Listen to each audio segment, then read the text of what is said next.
Hi guys, it's me again, Linais Official. Nagbablog para sa inyo ng pawang katotohanan lamang at walang halong kasinungalingan. Ito ay vlog na totoo ang nilalaman. Good morning, good afternoon, good evening po sa ating lahat ng mga subscribers, viewers, and followers. Sana po ay lagi kayong nasa mabuting kalagayan. Ngayon po ay December 30, 2024, araw ng Lunes. So bukas na po ay bispiras ng New Year. So Happy New Year po sa ating lahat. Naway maganda ang pasok ng New Year para sa atin lahat. So ang topic po natin ngayon ay ang pagpipirma po ni Pangulong Marcos sa 2025 budget. I mean 2025 budget nga. Oo nga. Sorry naman. So, ika-credit po natin ito sa FB page ni Team Marcos, The Universal Movement. So, babasahin po natin kung ano yung nilalaman niya kasi naandyan na po yung paliwanag niya sa mga hindi po masyadong naunawaan kung ano ba talaga yung nilalaman ng budget o ano ba yung veto na sinasabi nila. So, let's open our eyes and our ears. Makinig po tayo kung ano po yung sinasabi dito sa babasahin natin. So, umpisahan na po natin. Medyo mahaba po ito So, uulitin po natin. Credit po kay Team Marcos, The Universal Movement. Pinirmahan na ni PBBM ang budget para sa 2025.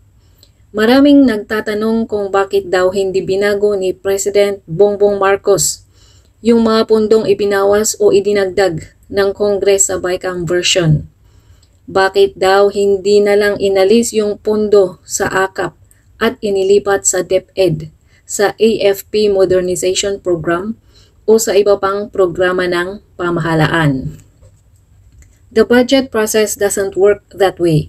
Opo, ang isinumite pong version ng Congress ay medyo iba sa proposed budget ng executive na ipinasa ng DBM sa kanila noong Hunyo. Sabi nga po ni Sec. Amina F. Pangandaman, the power of the purse is the Congress because Congress is supposed to be the voice of the people. Kaya nga po ang DBM maging ang Pangulo ay pwede lamang mag-submit ng proposed budget sa Congress. Congress po ang binigyan ng kapangyarihan ng konstitusyon para i-review, i-deliberate, magdagdag, magbawas o maglipat ng pondo sa iba't ibang items ng mga programa, proyekto o ahensya ng gobyerno. Ang kapangyarihan lamang po ng presidente once maisumite na ang Kongreso ang budget sa kanya ang magveto ng certain items or provisions sa budget. So ano nga ba ang ibig sabihin ng veto? In theory, a veto deletes the vetoed items as if they do not exist. Sa madaling salita, veto means disapproval or deletion. That's the extent. Hindi po pwede na yung pondo na vineto mo ay idagdag sa ibang program o ahensya ng gobyerno. Bawal din po ang bawas o paglipat ng pondo sa ibang item ng anumang ahensya. So for example, if the President vetoed 26 billion pesos sa budget ng DPWH, yung 26 billion na yun ay automatic na deleted na sa national budget. Hindi mo yun pwedeng ilipat sa DepEd, 4Ps, AFP Modernization, etc. Wala na yun. And as Sec. Mina said, we are grateful and relieved that the President has made sure that we do not end up with a reenacted budget. He really exercised his veto powers. Unprogrammed appropriations, which increased by over 300% in the BICAM version of the budget, has been greatly reduced by direct veto.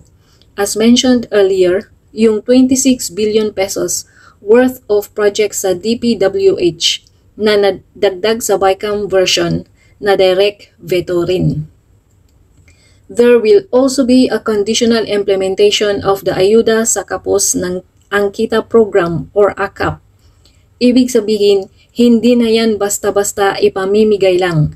May strict guidelines na yan na gagawin mismo ng NEDA, DSWT at DOLE na kailangang i-comply ng ahensya bago i-release ang pondo.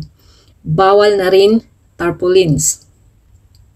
As the President said, we cannot afford to veto the entire budget and revert to a reenacted one because a reenacted budget would set us back, delay our vital programs, or jeopardize our targets for economic growth, including our goals of achieving single-digit poverty levels and upper middle income status. Inuulit ko, hindi na po saklaw ng kapangyarihan ng Pangulo at ng DBM. Sorry naman. Ang magdagdag, magbawas, mag-realign o mag-restore ng budget ng anumang ahensya mula sa budget version na isinumite ng Kongreso. That power was granted by the Constitution to Congress. Ang kaya lang pong gawin ng Pangulo ay ang i-veto, i-disapprove or delete ang ilang line item sa budget o i-disapprove ang buong budget bill na hindi natin afford gawin. Bakit? Dahil mapipilitan po ang executive department na mag-operate sa mas mababang budget kaysa sa nakaplano o na-propose. Ilan sa mga disadvantages ng reenacted budget ay ang delay sa implementasyon ng major projects sa gobyerno, kagaya ng infrastructure at social services projects na makakatulong sa ating mga kababayang nangangailangan. Walang bagong proyekto at programa, gayon din ang mga non-recurring activities ng mga ahensya ang maipapatupad.